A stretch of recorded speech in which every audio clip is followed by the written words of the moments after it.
All right. Okay, let's do this. So I want to continue the iyun that we were discussing last week. Last week we were going through what the Rambam says in the Akdama to Masechtas Avos. The Rambam says that Avos, Tikkun Amidus specifically, the Rambam says Avos brings you to Ruach HaKodesh, and as we explained, this is referring specifically to Tikkun Amidus, which the Rambam picks up in Perek Dalet and Perek Hey of the Shemona Perakim, where he says, where the Rambam explains in Perek Zayin, actually, maybe even more so, Perek Zayin of the Shemona Perakim, the Rambam says that the emotions, the various tendencies of the body, what I mean tendencies of the body, meaning the various tendencies that a person has because he's embodied. So let's just define that for a moment. What does it mean that a person is embodied? A person is really, and this is what Perek Aleph tells us, of the Shemona Perakim, really, if you want to know what's a person is the intellect. That's what the essence of a person is.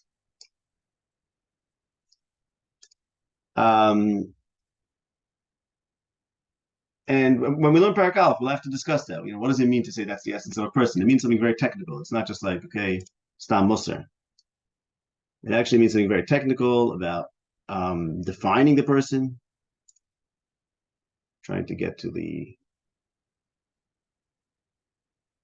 Akadama here on the screen. Okay, we'll see if we get there. So if you want to know what's a human being, and that's a scientific question, that's a question about reality. So Rambam believes that the answer to that is human being is intellect. That's what the human being is. Same way it's obvious to us that we're not our fingers. It's not what makes us what we are. A person can lose a finger and still be who he is. Similarly, to take that further, and according to the Rambam, what a person is really the intellect. And then we have this very weird thing, which is that the intellect is embodied. And it's a weird thing. We can say it's a weird thing because it doesn't really make sense. It's like, why would this intellect see an intellect? Theoretically, an intellect doesn't have to have a body. You just have a disembodied intellect, which is, by the way, the Rambam's definition of malachim is scholim nivdalim. It's a very important word in the Rambam's Torah. Scholim nivdalim. Secholim, seichels, intellects that are nivdal, that are separate from matter. So the neshama, what we call the neshama, but the Rambam actually calls the nefesh, the essence of the person is his intellect, and the intellect could perhaps theoretically, at least, not be tethered to a material body, and yet it is. Okay, I'm just trying to do the screen share again because it wasn't really functioning before, and yet it is, right? So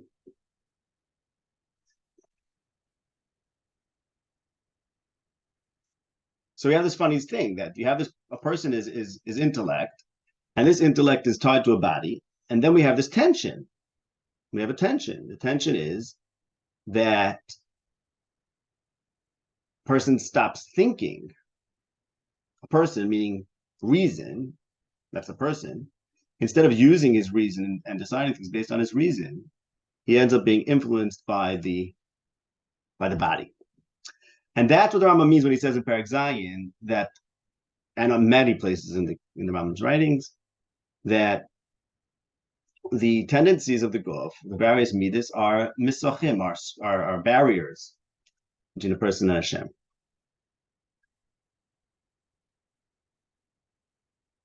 Okay, I'm going to make sparing use of the screen because I see it's not working so well. It's slowing me down. So maybe I'll pull it up if we have to, but otherwise we'll have to do the Maimonides outside. Okay, so in that sense, the more a person can transcend his midas, so the closer he becomes to Hashem.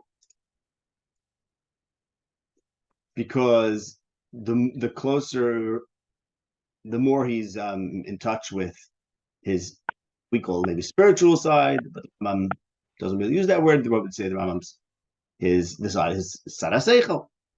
And Sada Seichel, his reason, the Rambam says that the Seichel, Rambam says in the Moyer that the Seichel is what connects a person to Hashem. And the more a person is able to transcend his body and not be influenced by his body, but rather controlled by his Seichel, the more he is in the presence of Hashem. Ad Kedei Kach, just to give you a sense of how far this goes in the Rambam, the famous the Ramah, first Ramah in Shulchan Aruch, right, where he says, person's different when he's in the presence of a king, he acts differently than if he's all by himself. So therefore, this comes from the Rambam and the Nevuchim.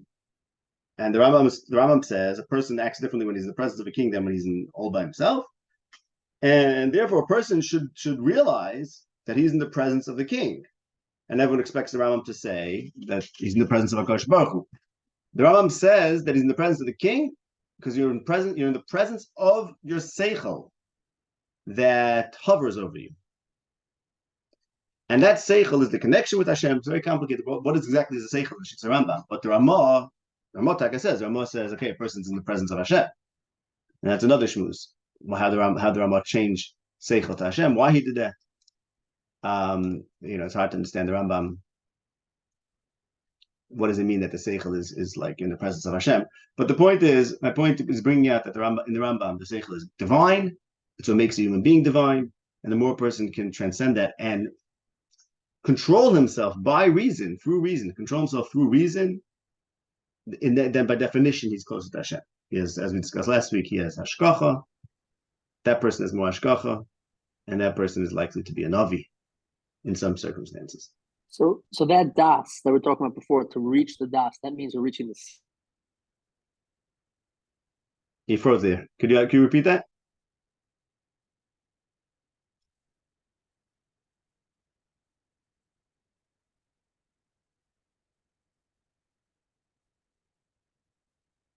Does anyone hear me? I hear you. Okay, Moshe froze, right? Moshe Feinstein froze. Yeah.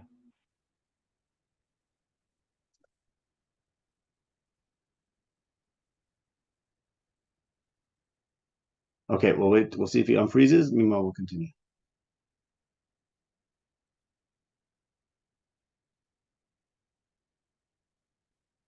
Okay, so that's the Rambam. Now, the Rambam says in the end of that's a bit of an understanding of how transcending your midas rois makes you close to being an avi. But specifically, we'll go back to the second motion now that you're back. But as I was saying, it's not, as we discussed, it's not really transcending midas rois. It's really transcending your midas in general, which is why the Rambam says in Perak Daled and continues in Perak Hey that he doesn't want you to have any extreme midas. Not having any extreme midas means not being in control, not being controlled by your character, but rather being in control of your character with your reason, which is what makes you divine. Yeah, okay, Moshe Feinstein, you want to repeat the question? No, my question just was, we're talking about in the last week before about the das, the tachlis is to understand the Kadosh Baruch Hu. We're talking about this, whatever this mitzvahs of seichel is, that means we're trying to, however you work it out, like the hashkaf of it, but that means we're trying to connect, to understand that seichel. Okay. So your question is, are we looking to be reasonable people or intelligent people, seichelistic people, or are we looking to connect to Hashem? Those seem to be two different things. And which one is it? Is that the question? Well, I'm saying however you work out, yeah, but more than that, however you work out what the mitzvahs of Hashem and his seichel, whatever that's supposed to be. But what we're trying to connect to is the seichel or to Hashem himself. What's the ultimatum? Right. Okay, that's a very good question. To understand that, we have to go into the nature of, first of all, Hashem, and that connection between Hashem and Seichel, and the nature of Seichel. That's basically a separate point. What? That's basically a separate point. Okay. Yeah, no, there's definitely there's a lot to talk about there. There's places where the Rambam says that a person, he uses the lashon about some people who are misached im hakel, they become one with Hashem. One can show that the Rambam holds that the schar of Olam Haba is person uniting with Hashem. So in a certain sense, when a person reaches this sechlius, he is one with Hashem. But this is we're going to leave that for now. Okay, thanks. Yeah. So now I'm going to try sharing the screen one more time, see if it works this time, because it would be good to see the Maimonides inside.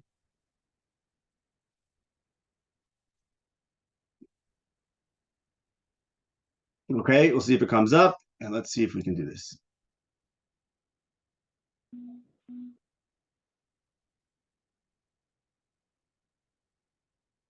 Okay, I'm referencing something we saw last week, which is at the end of a Perakim of the Shemona Perakim, where the Rambam talks about this saying of Chazal, Kol Masechli L'Shem Shemayim, and he says that a person who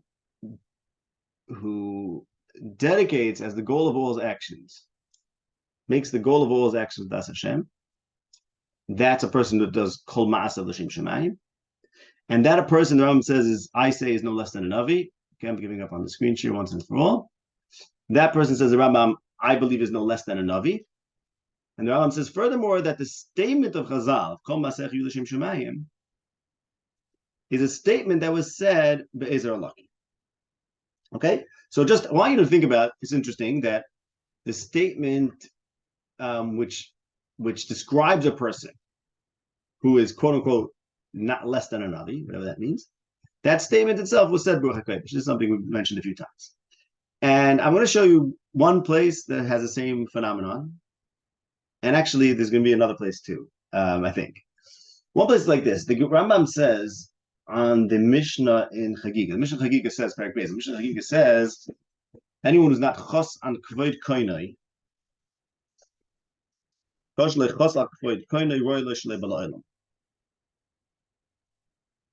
the Mishnah about what you're allowed to talk about, what you're allowed to learn.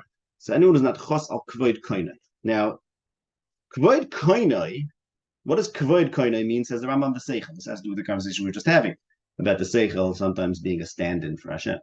Kvod koinai means sichloi.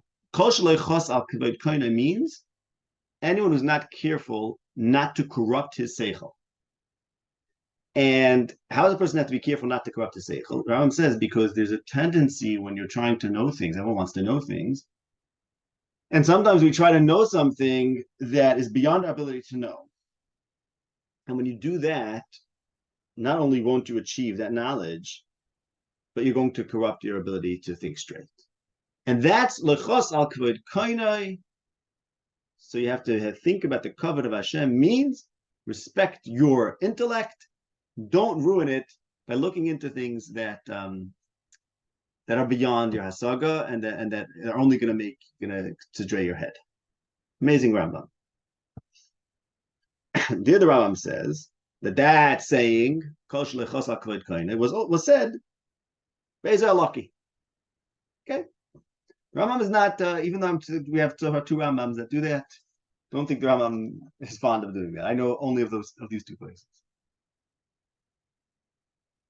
Okay, so this vito in the Mishnah of Kosh Lechos Al Kvod Koina, which teaches you how important it is to recognize the limitations of intellect and not to push too far because you're going to end up ruining your ability to think.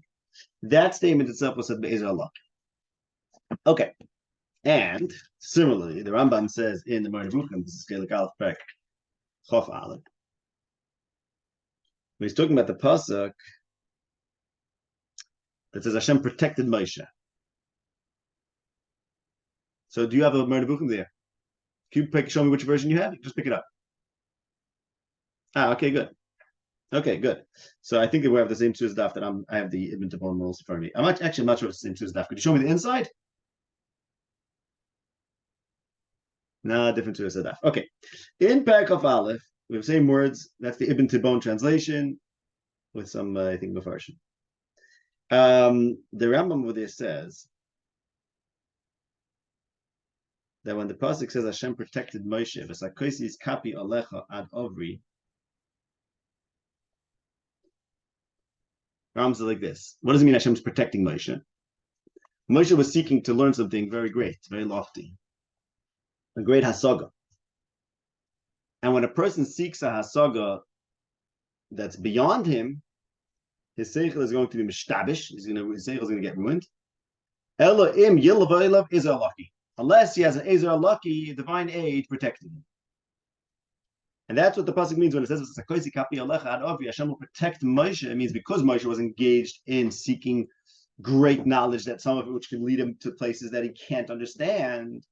And if that happens, the person is going to ruin his mind unless he has divine protection. Ezer lucky, it's like Hashem supplied him with this Ezer lucky. So here again we have that the statement of Chazal about how important it is to not go beyond where you can, and as Rambam says that you need an Ezer lucky to protect you from that risk, that itself was said by Ezer lucky. Okay, now both of these things make a lot of sense to me, because let's say a person understands the concept of Kol Masech Yudashim Shemayim. How does he understand that concept? Because he does it. Or if he understands it, well, he will do it. Now, if he will do it, if he will act with Kol Masech Yudashim Shemayim, says the Rambam, he's going to be no less. He's going to be on a madreg of no less than a Navi. Okay, so then in that very practice of Kol Masech Yudashim Shemayim, which makes him no less than a Navi, he could have a tfisa, he could have an understanding of that, a Navi kind of understanding that will give him the ability to express that great idea in these words that require Ezer lucky, right? So that, in other words, if the person acts in a way that brings him to an Ezer lucky, makes him lepach Navi, then it's not surprising that part of that will be part of not being less than a Navi, part of having this kind of rarefied intellect or a view of reality that's almost like a Navi.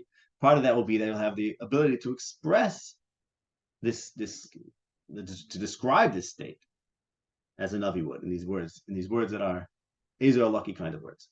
And similarly, understanding this idea that a person has to be careful about not going beyond the intellect, unless Hashem protects you. So it's something about the understanding the Ezer lucky comes along with an Ezer lucky. The exact mechanics of that we have to think about more probably, but I think there's a parallel here. Okay. Now I want to tell you like this. So this idea, the Rambam says in the end of Perakim that the person is Kol Masech Yudashim Shemayim is lepach Navi, and as we've been discussing, Ovis teaches a person how to be a Navi. The real purpose is, or I don't know the real purpose, but the way Ovis is framed is telling us what does it take to be a Tana, what does it take to be someone who's mamshech the divine project of the divine law. Okay, so I want to show you something like this. The Rambam himself, and this is also in the Maimonides, the Rambam himself was soimech on the fact that he was a Kol Masech Yudashim Shemayim person, and he did something which is not quite legal according to the law, according to the Torah. In other words, Rambam says in Perakim, the Rambam says that Kol Masech Yudashim Shemayim goes along with another member of B'chol Dorecha Da'ehu Afilu L'Dvar Aveira. What does it mean B'chol Dorecha Da'ehu Afilu L'Dvar Aveira, says the Rambam? It means that you can do things L'Shem Shemayim even if there's a tzad has an Aveira Be'ez Tzad Sheyeh. Even something which has some sort of Nindun Aveira, a person is supposed to have a kavan of all ma'aseh l'shem shemayim, do everything l'shem shemayim, even something which has some tzad aver in it. That kind of a Rambam. The Rambam himself was soimech on this halacha l'ma'aseh. Rambam was soimech on this rule that you could break the law, halacha l'ma'aseh, and we'll see from these Rambams that not everyone's allowed to break the law. If you're a kol masech l'shem shemayim kind of person, then you're allowed to bend the halacha and do what he calls in the Shemona Perakim something that has a nidnud aver. Here's what I'm going to show you. The Rambam says in the Akdam in the Tzavos HaSefer of the Maimonides, and that's unfortunate we don't have things on the screen, so it's going to hard to tell you where it is. I don't know which prints we have. Not the same print that you have, so I'll just tell you outside. The Rambam talks about the fact that in the Moreh Vuchim, he's doing something that's a very novel thing. He's writing down Sisrei Torah, that Rambam holds the Moreh Vuchim is my separation, my Makava, basically. So it's Sisrei Torah that are not supposed to be written down, not supposed to be revealed. And yet the Rambam is going ahead and doing this innovation. Says the Rambam, why am I doing this? I relied on Eis Lasses Asher Mefir Terasecha and Kol Masechi L'Shem Shemai. So Rambam is telling us that even though this is something that you're not supposed to do it, and if you look in Masechtas Chagiga, there's real restrictions on how much you're allowed to be Megala, which the Rambam wasn't Megala Legamri. The whole shmuz about that, that's not going to Perakim, we're not going to go into that. But the point is, he was doing something that technically, api halacha, shouldn't be doing, but he was Saimech on Kol Masech Yudashim Shemai.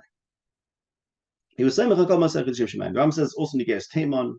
What does it mean Kol Masech Yudashim Shemai? It means, again, it means you're allowed to do something, as Rambam says in Perakim, even if it has a nidnud aver, even something which has a shtickle tzad iser, as long as you're Chok Yudashim Shemai. The Rambam says also in the Geras Taimon about Reb Sadi Goyin. Sadi Goyin says told people when the Kates is, he had Cheshbonis for Mashiach's coming. Even though the Gemara says one shouldn't do that. But he was called Mas of L'Shem Shemai. So here we have two places, one about himself, one about Sadi Goyin. The Rambam says a call Mas of L'Shem Shemai person is allowed to bend the law. Okay? I'm saying on this halacha l'mais. Fine. Good. So to wrap up the Vart about Chazal, and then we're going to get back to these particular places in the Rambam. In other words, first I want to show you what Chazal is, and I want to show you how the Rambam himself is also making new laws or breaking laws and making new laws in a similar way of Chazal. So first, let's finish up with Chazal. We've been saying again and again that Pirkei Avos teaches Chazal teaches us what Chazal are, and tells us why Chazal are lucky. As we learned, why is that? Again, why is that? Because a balanced person, someone who's not following his midas, he's a divine person. Because if you remember, as we said last week, the Torah is divine because the Torah is balanced. Balanced means instead of being stuck in this world, instead of this world being machriya you and dictating how you act, instead you are equally comfortable with every aspect of this world. You give every aspect of the world what it's due, and by doing so, you're doing exactly what Hashem did. Hashem made the world Arz Malaya, and Hashem is manic people to act in a way that's consistent, that's balanced and consistent with reality. So when a person himself knows this balance, he himself knows we call it the secret of the Torah, what the Torah is all about, and thus his deus, his understanding of what is necessary in each situation itself is called Torah. Remember, the Rambam says in Nagdama to Mishnayos, the Rambam asks, why do you have to listen to the Mishpat Pliny? The person can say, why do I have to listen to Mishpat Pliny? And the answer was, Gamishpat Lekimhu. The answer was, Gamishpat Lekimhu, it's not him, it's Hashem. It means the Rambam is saying that when Chazal do something, when Chazal make a law, even if they make a new takana, it's called Leilokim. It's called Leilokim. If you have the Shemona Perakim in front of you, I want to show you that the Rambam says this in Perek Dalet as well.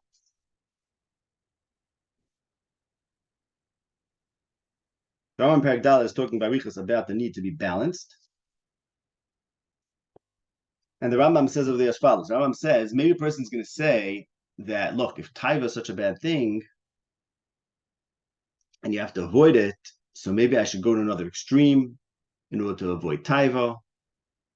Because Rambam has a shita that even though you have to really be balanced, but in order to be balanced, it's good to go a little bit off the middle because that way it protects you from the worst extremes. We don't have to go into that. But the Rambam over there says the following. The Rambam says a person shouldn't think that maybe I should take on extra chumras and all sorts of achakis because I need to be balanced. Maybe I should take them on. Says the Rambam, no need to do that because the Torah already did that for you. It's like the Rambam. The Torah already did that for you. The Torah is designed to be masakin a person's midas. Says the Rambam, this is in Perek Dalet, the Torah answered what it answered in order to make a person, to train a person.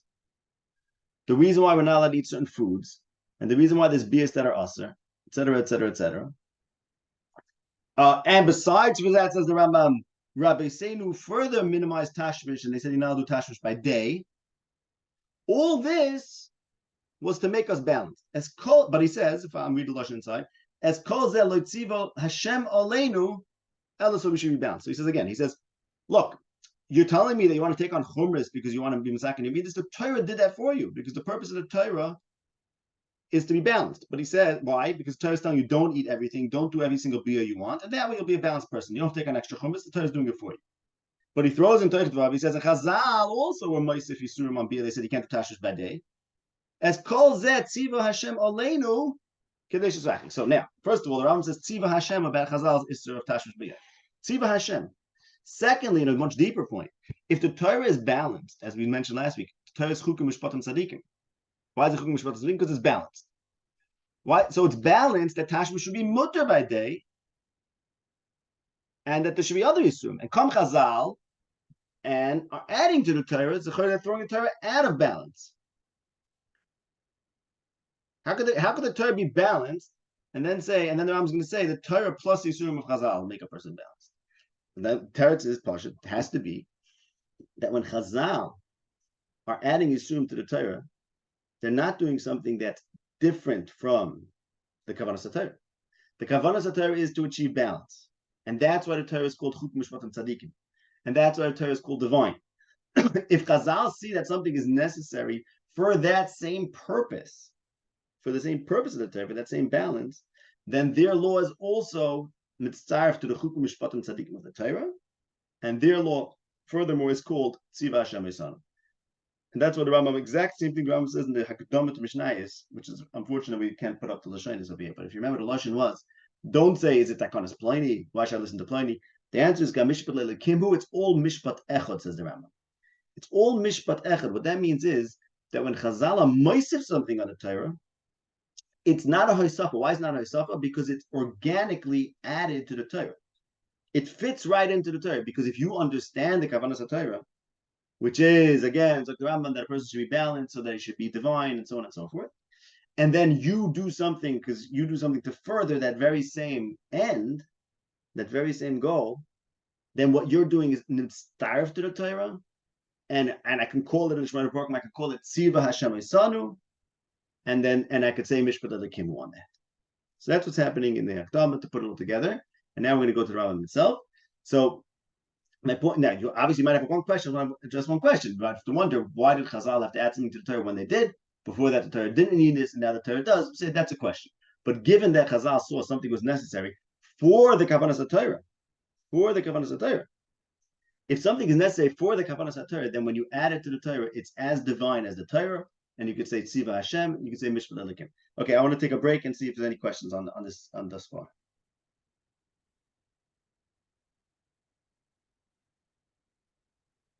No one? Okay. Let's go back to them. All right. So as I mentioned before,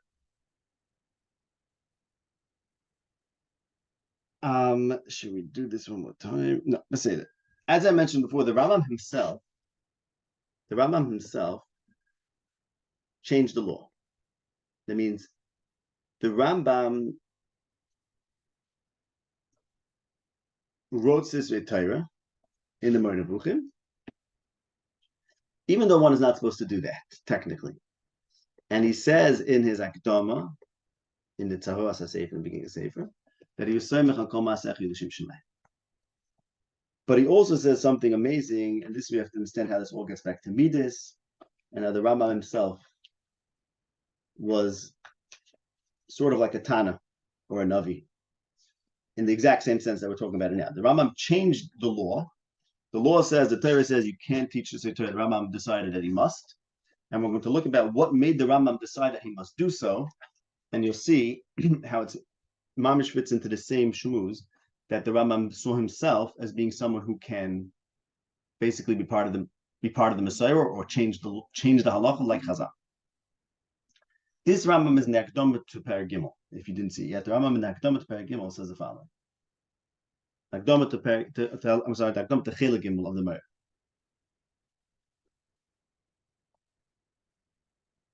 Akdama to Chilek Gimel of the Mer. The Rambam says the following. He has a problem. The Rambam is facing a problem. On the one hand, says the Rambam,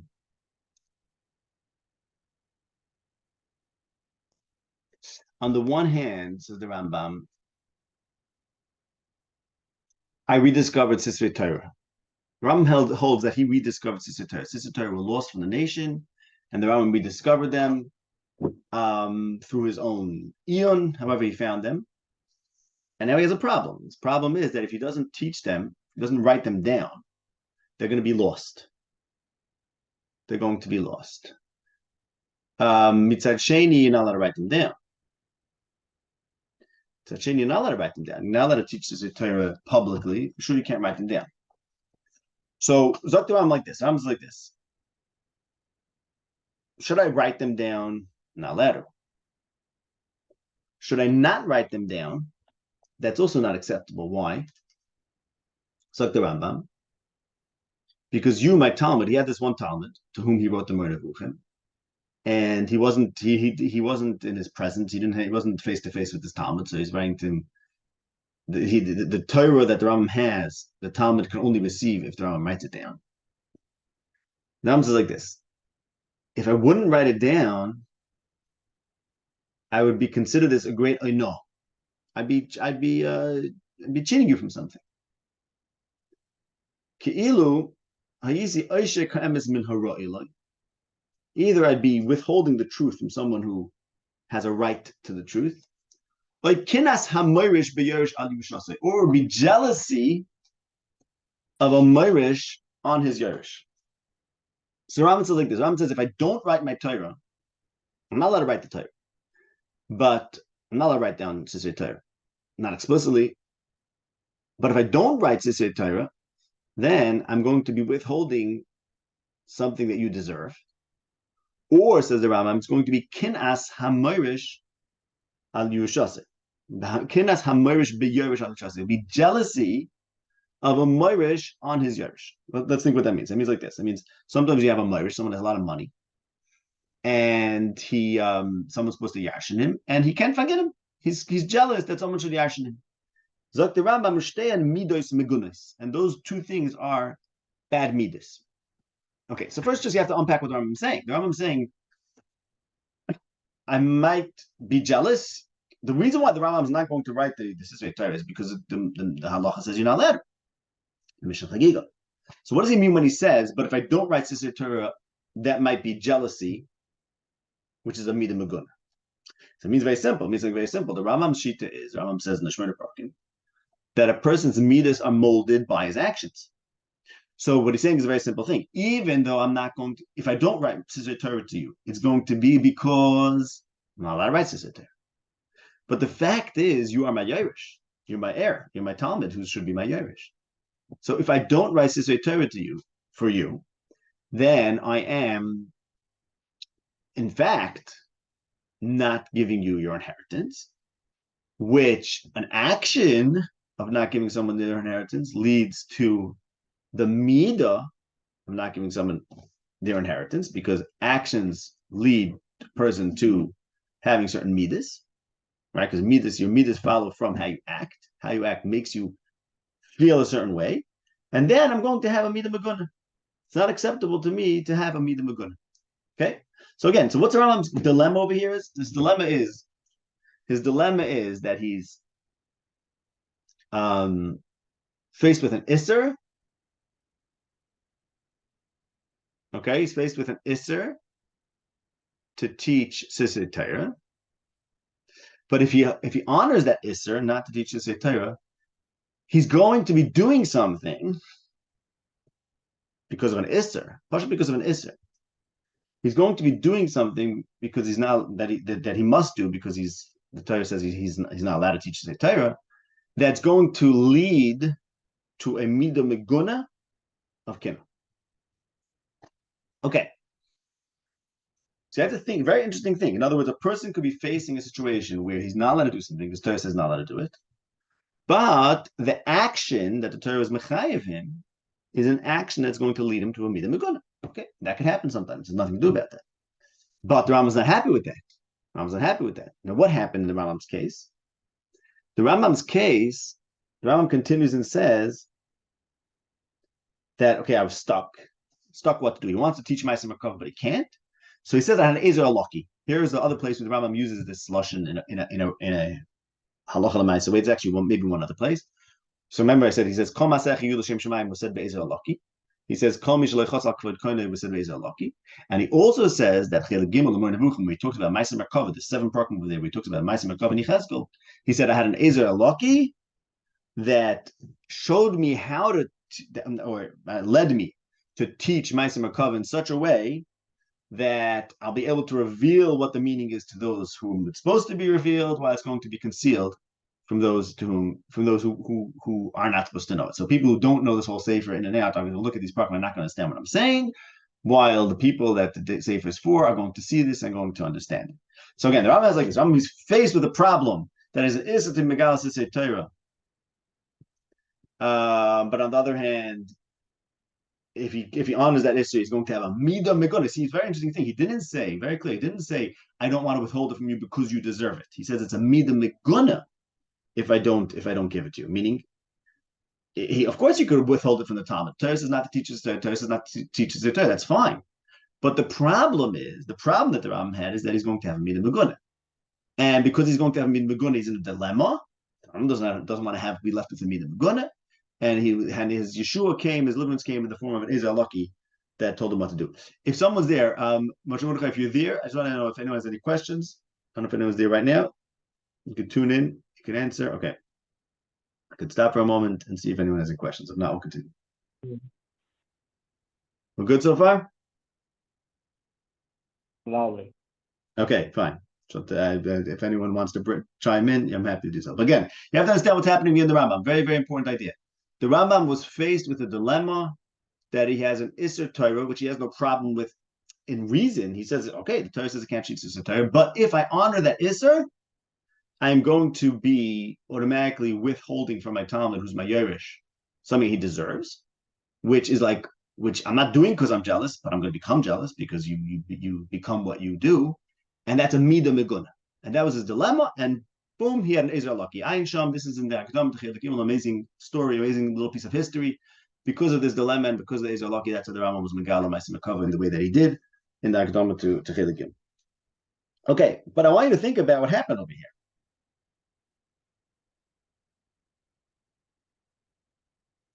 The Rambam sort of bent the law, right? He says in the Akdama to the Moreh Nevuchim and the Tzavos Sefer that because Kol Masech Yiyul L'Shem Shemayim and Eish Las Hashem Yefiru Terasecha, he's going to go do something that's a little bit breaking the law. Remember, he says in the end of Perakim that Kol Jochecha De'eva Afilu Dvar Aver means you're allowed to do something that has a Nidnun Aver. Rambam didn't need Chazer, Rambam didn't wish Shatnez. These kinds of Averis, such as now Megal the Kates, Keib Sadigan says, you know what, I can do it anyways because I have to, and Kol Masech Yiyul L'Shem Shemayim. Or now the Megal Sisvei Torah, that the Rambam did because he was a Kol Masech L'Shem Shemayim. Okay, we're not talking about these, like, I'm not sure what the getters of these Averis, but everyone knows these are not like Achilas Nevela. A Navi, a real Navi, is allowed to do Haru Hasha until you eat Nevela. The Rambam says in Perakim that someone who's Kol Masech L'Shem Shemayim, I say, in a Pachas Mi Navi, and we have Rayas that the Rambam holds a Kol Masech L'Shem Shemayim person is allowed to do these kinds of, these softy surim, whatever, he's allowed to bend them when he sees fit. Okay? The Rambam himself saw fit to bend the Torah and permit writing down Torah in a certain way because the Rambam did not want that the Rambam, should end up with a midah ra. That's what happened. It's not that the Rambam said it's important to teach the Torah because on the one hand I'm not allowed to, but on the other hand I have to because Lamaisa I have to. No, he doesn't say I have to. He says I don't want to have a midah ra. And because he doesn't want to have a midah ra, he has to figure something out. And he had an Ezer Lucky plus Kol Masech L'Shem Shemayim. What that means is like this. The Rambam understands, as we've been discussing in the Akdama to Perakim and elsewhere, I mean, in other places in the Rambam understands that the purpose of the Torah is that a person should have perfect midas. That's the purpose of the Torah. So therefore, if the Torah is going to lead the Rambam, who's doing it perfectly and doing it right, if he's going to lead the Rambam to have bad midas, because if the Rambam can't teach Sisrei Torah, the Rambam is going to have bad midas. that is a design, not a flaw in the design, but that's that's not just a practical problem. That means that the kavanas ha-Torah is not being fulfilled by the Torah. Because the kavanas ha-Torah, says the Rambam in the Shemona Perakim, is that a person should have good midas. And the Rambam, if he keeps the Torah, is not going to have good midas. So now, what happens to a regular person who's in that dilemma? So you don't do everything L'Shem Shemaim anyways. And in the Chanami, sometimes you have to do the Torah, and sometimes doing the Torah makes you cruel. Sometimes doing the Torah might make you jealous, because depending on circumstances, sometimes the Torah makes you do things that give you those bad midas. That's okay. That's true. The Rambam says before, the Torah doesn't always work. That's fine. But you know what else doesn't always work? A person doesn't always work. So say that you're not a Kama Sach L'Shem Shemaim person. You're not perfect anyways. And in this case, the Torah is not making you perfect. No, nothing to do better. But what if you're a Kol Masech L'Shem Shemayim person like the Rambam was? As he says in Agdama, Kol Masech L'Shem Shemayim. So you're like Pachas Minavi. You are the person for whom the Torah is working until you come across a situation where the Torah is not working for you. Because this is going to force you to become a jealous person. It's going to make you into a jealous person. It's going to make you into an evil person. So you're not going to be the same transcend. You're not going to invite to be able to transcend your guf like you did till now. So what happens to you? So what happens to you is you can change the Torah a little bit. You can tweak the Torah because you are someone who has the Ezer Lucky. See, the same way. That's how I'm just pointing this parallel. Same way the Rambam says that Kol Masech L'Shem Shemayim is what gives a person. Doing that is what makes a person like Pachas Minavi. And therefore they were able to say that with that Ezer Lucky. Like the Rambam says by Kol Shlechos HaKvoy Koine, that's about the divine aid that you need, so you shouldn't be Mekakal Yiseichel. And that statement itself was said by Ezer Lucky. So to the Rambam himself, the Rambam who was a Kol Masech L'Shem Shemayim person. And when he was faced with a conflict between Shmiras Torah and what would be his bad midas, he, as being a Kol Masech L'Shem Shemayim person, had the Ezer Lucky at that moment to be able to reconcile this somewhat. Remember, the Rambam says in the Agdama, Avadahid B'Semach and Kol Masech L'Shem Shemayim, sort of bent the law, but he had that Ezer Lucky when he needed it to write the Moreh Nevuchim. So, okay, so what I'm saying is like this: the Etzem, the Rambam. It's so important because what it means is like this. The Rambam, since he understands the Torah, or thinks he understands the Torah, in other words, what I mean to say think he understands it. The Rambam claims that the whole Torah is there to make a person balanced. He better be right. Why does the Rambam have to be right? Because you see, the Rambam wrote the Moreh Nevuchim, or at least that part of the Moreh Nevuchim, the Gimel writes the Ma'aseh Merkava, because he wouldn't let himself have bad midas. Hagavi Nali Megas say Torah. But the Rambam couldn't be left with bad midas, so therefore he has to write the Moreh Nevuchim. Okay, if the Rambam's right that the purpose of the Torah is that a person should have good midas, then it suggests that this tikkun, this change the Rambam can make in the law, the that he could write the Sisrei Torah, even though that's until now he couldn't write Sisrei Torah, that this tikkun is okay to make. Because he could say Kach Tziva Hashem, he could say Hamishpat Lelekim. Same way Chazal changed the halacha when they needed to, the Rambam could change the halacha when he needs to. Only if the Rambam really understands what Torah is about, because that's what we're saying. What makes Chazal Mishpat Lelekim is because if you understand what the Torah is about, then your Haisaf or your change is not a steer to the Torah, it's a hemshech of the Torah. So the Rambam himself had his Ezer Lucky to do something because the fact that it's Kol Masech L'Shem Shemayim, and to actually go ahead and change the law. I'm just not understanding how far that goes. Okay, like how far does that go? Where we could say, okay, what he's doing is al pi ha-Torah, he's just taking a step further, or we'll say no, that's just wrong. Right. So here's the thing. I mean, see, no one asked that question on Chazal, right? Yes, I am. Exactly. That's my point. You're essentially asking a question which we can ask on Chazal. Why do we accept that Chazal did this, right? So, and I'm pointing out that it's sort of an answer to your question. In other words, no one claims that we can't, not we. No one claims that humans can't add to the Torah or takanas, whatever, but with all the rules of Chazal. The whole question is, we say we can't do it. Okay, say that. Fine, the Rambam held he could in this Eifid, Another, not to say it, I mean to say, yeah, in Chana, we have to figure out what does it take to do it? Why can't we do it? What is this all about? But in the Rambam's understanding, the key factor to who can do it and who not is understanding Kavanas Hatayra, which I think is very, very reasonable. I think it's very reasonable. We're going to talk in the next Slav, and we're going to talk about Kabbalah, Misha Amra. There's a lot to say about that. That there may be a whole different approach to the Torah, but I think it's very reasonable to think that, okay, you know what? Which people are qualified to be Mamsh of the Torah? Well, the first thing would be, can you tell me what the Torah is really all about, right? If you can't answer Regalachas, what's the Torah aiming for? Well, no, Regalachas. I'm saying if you can't answer what the Torah is aiming for, then that suggests that you're not the person who can tweak things. We're not talking about undoing things. We're talking about Xeris. We're talking about, in the Rambam's case, we're talking about, like I said before, a soft kind of Isura, maybe like Mimagas and Torah. Rambam didn't make completely new Xeris, right? He didn't see himself like a Tana. But at least in this regard, there's some sort of change. The basic thing would be that you know what the Torah is about.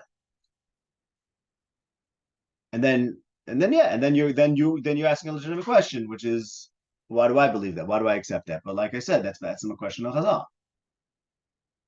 What it is that we're accepting about Chazal is mainly that they were in tune with the Kavanas HaTorah, such that when we say, okay, what makes a Torah divine? The fact that it's balanced, that's im Chazal, not beli Chazal, right? If Chazal were doing something again, that's davar pashut, right? Let's say Chazal's takanas would be so hafuch from what the Torah is about. I would say, okay, it's not legitimate. It's not legitimate.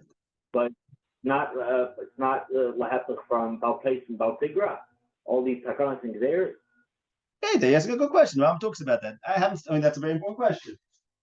It happens to be. So it's very interesting you're mentioning that, because the Rambam in the end of the Hakdama to Mishnah Torah says a very interesting expression. The Rambam lists the 650 mitzvahs because the whole sefer is structured on the mitzvahs, and then he says, besides for these mitzvahs, there's also the rabbanams. And so he says, why isn't this a tesefes al mitzvahs Torah? It's related to what we're talking about now, right? Are they adding to the Torah? What are they doing? So he says in Arichas over there, which you have to see, but he says like this. He says a few things. He says it's only called a hisaf on the Torah if the Navi says Hashem was mitzaveh him in this mitzvah to add it to mitzvah Torah. But if the Bezna or Navi added something, a mitzvah derech takana, or derech hira, or derech gzeir, it's not tesefes, because they didn't say Hakadosh Baruch Hu tziva to do this. If they would say that, it would be hasaf on the Torah, which, by the way, a little bit not like I was saying before. The Rambam says in Perak Dalin, Hashem tziva, loy liva bayoim, basically. But he says the following. He says they're not saying Hashem was mitzvah to do this. Rather they're saying that the Nevi'im were mitzvah to do it. Kidei, let's say Megillah, it talks about Megillah, that they were saying that the Nevi'im were mitzvah to read Megillah in order to mention Shvachav Shel HaKadosh Baruch Hu Trua She'asar Lanu Kidei levarchai u'lahalalai u'kidei lahoidia l'doros habaim. The purpose of reading Megillah is so that we should tell the further generations, she'emes ma shehevtichonu b'Torah kimigo god l'shaloi l'him krev me'elef kashem alekeinu b'chol kreinu. So he says it's not a stuff on the Torah because they're not saying that Hashem told us to add a mitzvah. They're saying that we're doing this kidei l'hazkish v'achol, and to media the further generations that what it says in the Torah, kimi Hashem alekeinu b'chol kreinu,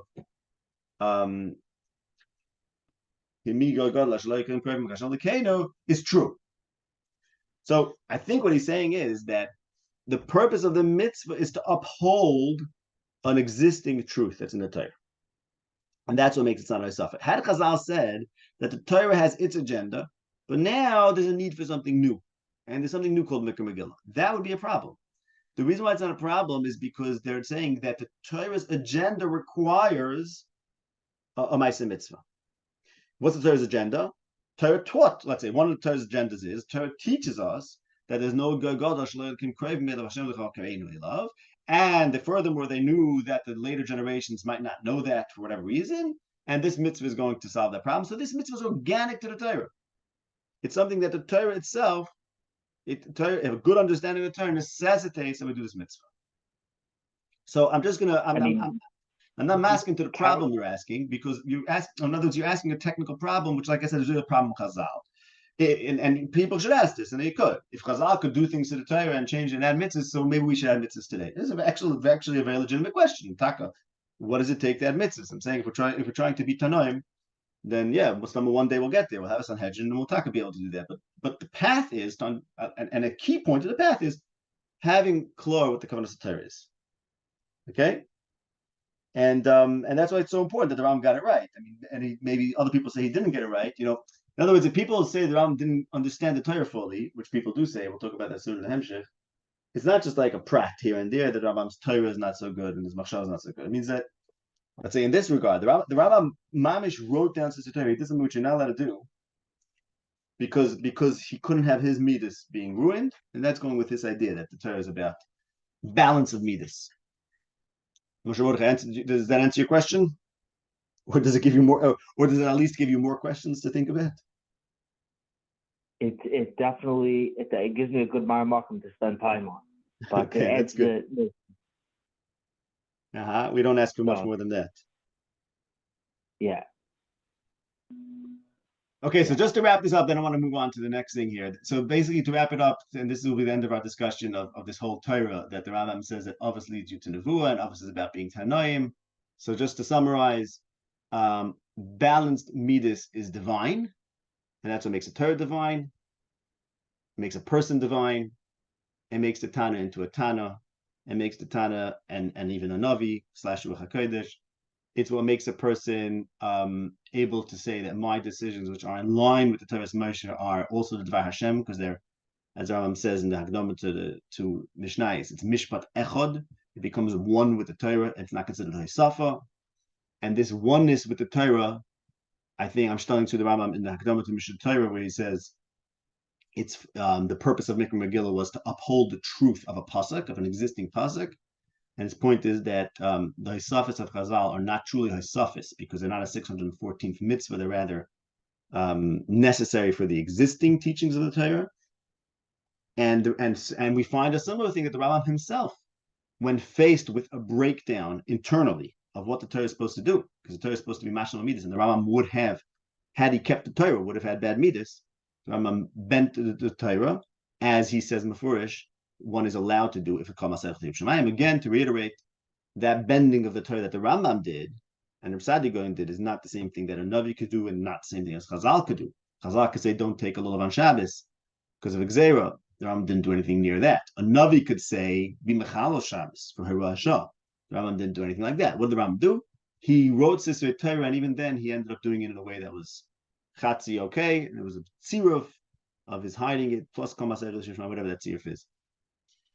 Okay, that's that for that Indian. Now I want to move on to Kabbalah Emes Mishamar. Moshe Mordechai wanted me to talk about that. The Rambam Vayter in the Hakdama says that he's quoting from all sorts of sources, not only from Tanakh and Chazal, and he has this Yesod, which is actually not the Rambam's not the first one to say it. It's an interesting question of where this expression came from. But the expression is in Arabic, whatever it is in Arabic, and in Hebrew, everyone knows it as Kabbalah Emes Mishamar, which is a literal translation. One should accept the truth from whoever said it. Okay, so meaning he's reading Al-Farabi, he's reading Aristotle, he's reading Averroes, Ibn Rushd, and all the other Chavnei Avicenna people that he talks about in his letter, Ibn Baga, whatever. Fine, Baja, doesn't matter. All these philosophers, Rambam says I can read it and accept the truth from whoever said it. So I want to tell you first two things that I'm not going to talk about because they're not interesting to me. They're not interesting in the Havana over here. They're interesting in the Kshalatsim, but they're not interesting for the Havana of what the Rambam's Chiddush is. There's a lav of Lois Asur Rachri Levav Machri Nechem. Look in Chasavad Perek Beis, where Rambam says that you're not allowed to consider whether it's true, whether somebody's Soidis Hadas are true. You're not allowed to start questioning, is there a God, is there not a God? And so on and so forth. But so what happened to that Isser? Why are you allowed to just read anything? Are you allowed to read anything? That's one question, which, like I said, it's a halacha question. It's very important, very, very extremely important question.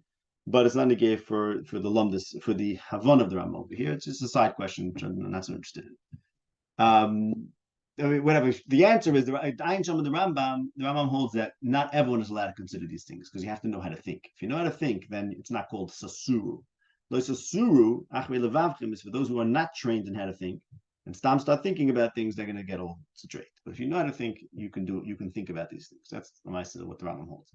Another thing, which is another, okay, Mashmur, do you want to ask something? Does that mean you're asking something? No, okay. Right there. Another issue is that there's a rule about learning Torah from someone who's Eina Hagud. Are you allowed to learn from, is it permitted to learn from someone who's not Hagud? Are we afraid of that rubbing off on you? So it is a question of Rameir learning from Acher. Did the Rambam hold these like Rameir and he could learn from Acher? Or is there a difference in learning from his books as opposed to him personally? That's another important question, which again is somewhat zeitig for what I'm interested in focusing on. I want to focus on just this idea. Let's say the Rambam saying Kabel ha'emes misha omroi. Okay, if someone says something that's true, then it's true. In other words, what he's saying is what we spoke about thus far was halachic matters. Let's say, is it a good idea to read things? Is it or permitted? Which is to say, is it the right thing to do? Is it the right thing to do to read things? Is it the right thing to do to accept something from anyone that says it, or should you avoid it? Okay. But now I want to talk about the matter of veracity, of the truth of what you heard. The Rambam is saying that if you hear something from someone and it seems to be true, you can accept that it's true. Now, in other words, that you know that it's true, regardless of who said it. Not whether you're allowed to do it, whether it's a good idea, but that you can accept it as a true fact, regardless of who told it to you. Let's think about that. So let's say, of course, when it comes to something, let's say like mathematics, if someone tells you something true, something that's mathematically true, then of course, the person that said it to you doesn't factor. It's obviously not a factor because mathematics is something you can understand. Sure. If you understand it, you understand it. You don't have to quote it. There's no din of Omer Davar B'Shem Omra in mathematics because it has nothing to do with the Gavra. It has nothing to do with his particular understanding. But then the Rambam says in the Morning Book from Chilik Alf Perek Lamed Aleph that although there are no machloikesim about mathematics, there are machloikesim about metaphysical questions, or let's say question of Shleimus Adam and Midas. Those are something that you don't have those kinds of logical proofs that leave no room for debate. So those kinds of questions, you might think that since those kinds of questions, considerations of, let's say, what makes a person perfect or how should a person act, those kinds of questions are not something that are knitted to being proven in some rigorous way that doesn't depend on a person's mind.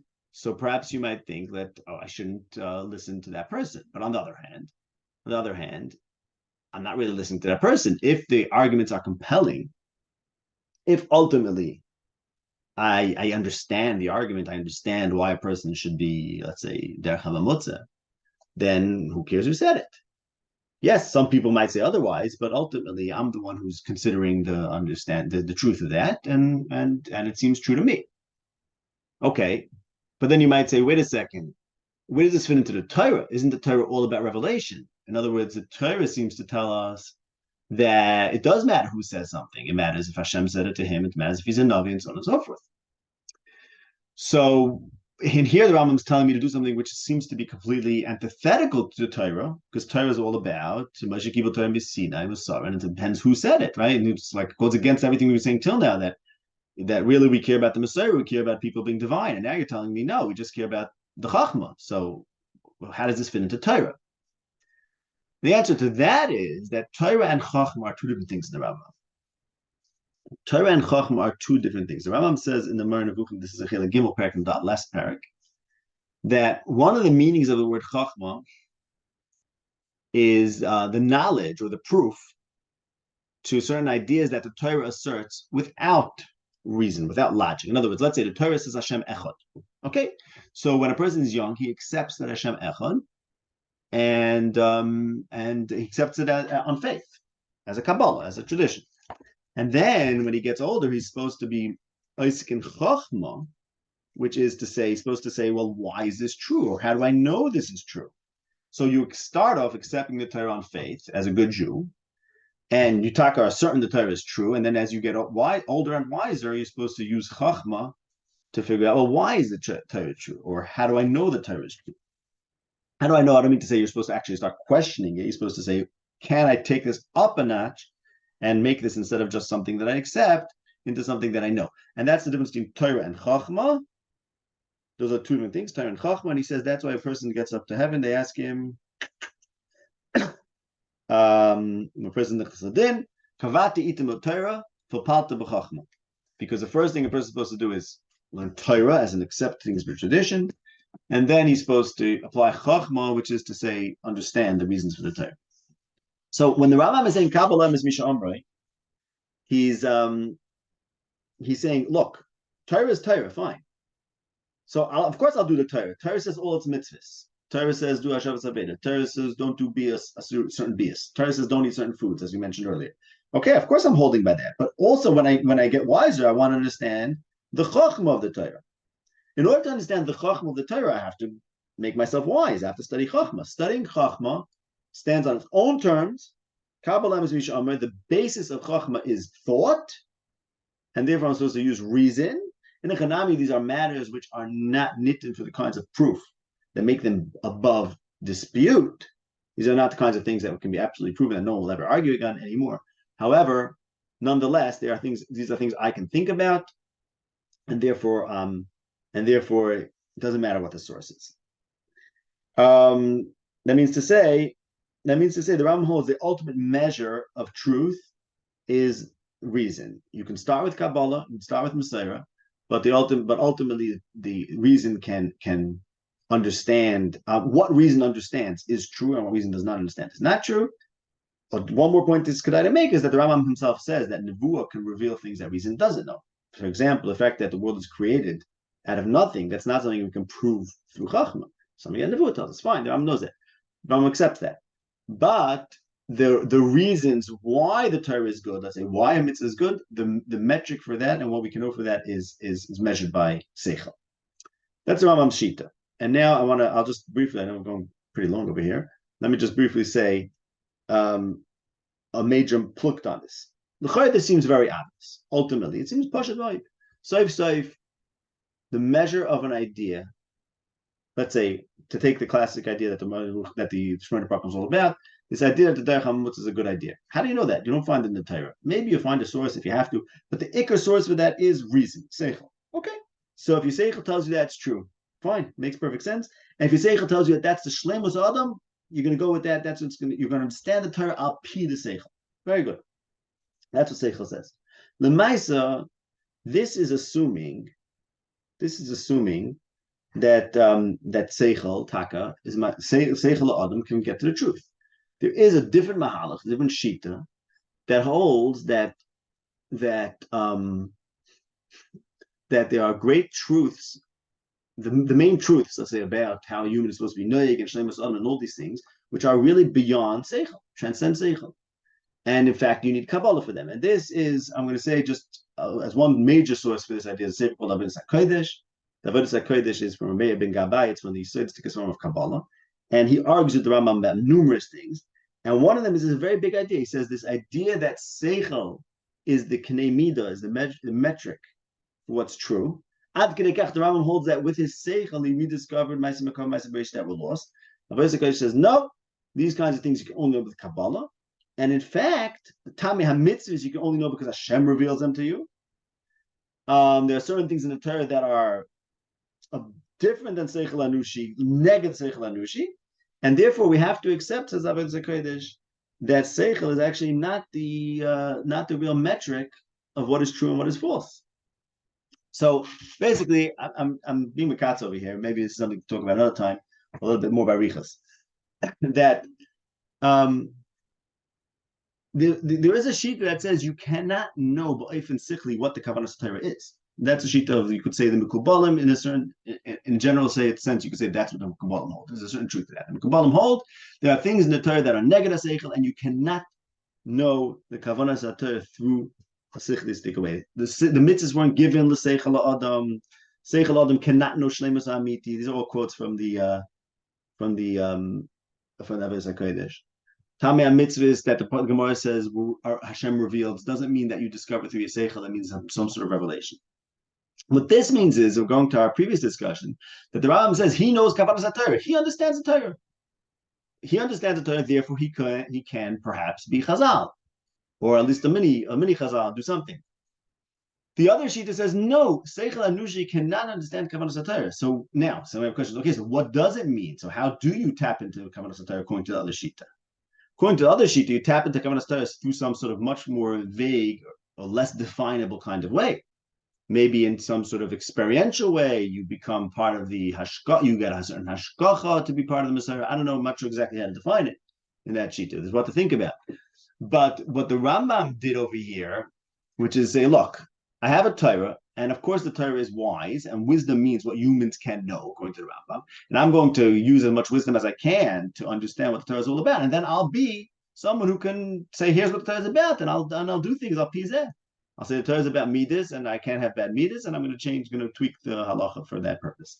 Bend the halacha for that purpose. The Avodas HaKodesh would say that this idea that you're going to figure out the Kavanas HaTorah because you read something that impressed you is completely flawed. So the Ikar Chiddush in Kabbalah Emes Misha Omra in the Rambam is this idea that Emes is something that we can find through thought. The Misha Amra is another, like I said, is interesting. It's like, well, why am I listening to this guy? What about the fact that he's a bad guy? What about the fact that he's a kafir? I say that those are interesting questions, not so interesting to me for the lumdus here. The lumdus in the Rambam is that the Rambam is saying that the ultimate measure of what's true is what is reasonable. So therefore, it doesn't matter who said it to you. Mashenki and the Chalkim might say, there are Chalkim that say, no. The ultimate measure of what's true is what's revealed. In fact, truth is much greater than we can fathom with our puny human minds. And therefore, if you want truth, don't limit yourself but to what you understand, because then you're going to be missing the Kavanas HaTorah. You have to realize it's much greater than human understanding. Okay, I hope I didn't go too long. I sort of lost track of time. We'll leave it at that. And if anyone has questions, not too long at all. But okay, fine. Sounds like from our perspective, Kabbalah Emes Misha Amar might not be the super negate to us, right? To us, why?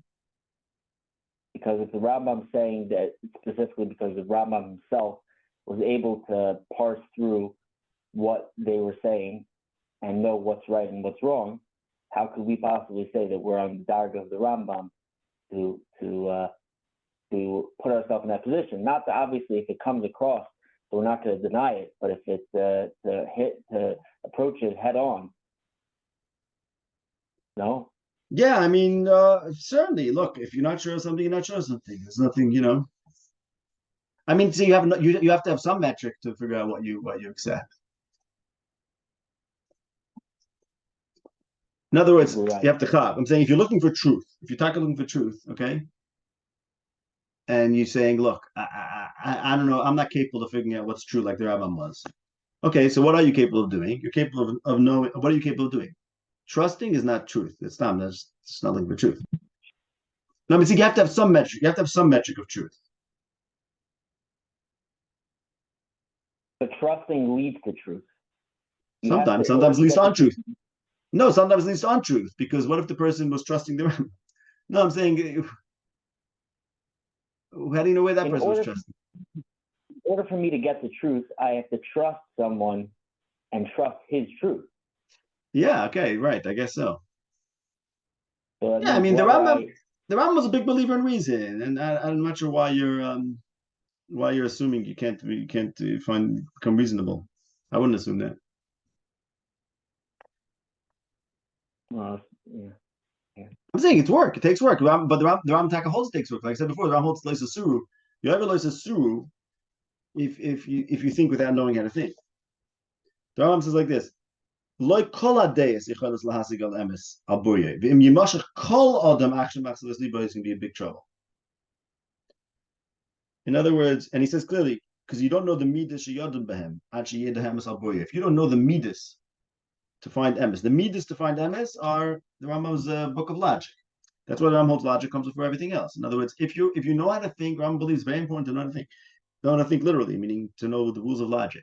If you know the rules of logic and you think according to the rules of logic, according to the Rambam, you will reach the truth, and you will reach the truth, and the truth won't won't be a steer to the Torah. On the contrary, the truth will tell you, what the Torah is really all about. Things that you're young, you accepted from Messiah, and now you can understand why they're true. Is that in fact the case? I don't know. We have to try it to find out. The Olam thinks not, but that's mostly because Olam didn't try it. I mean, there's like a general idea these days that we can't know anything, which maybe is true, maybe not, but we have to at least try. I mean, we have to try till we can assert that.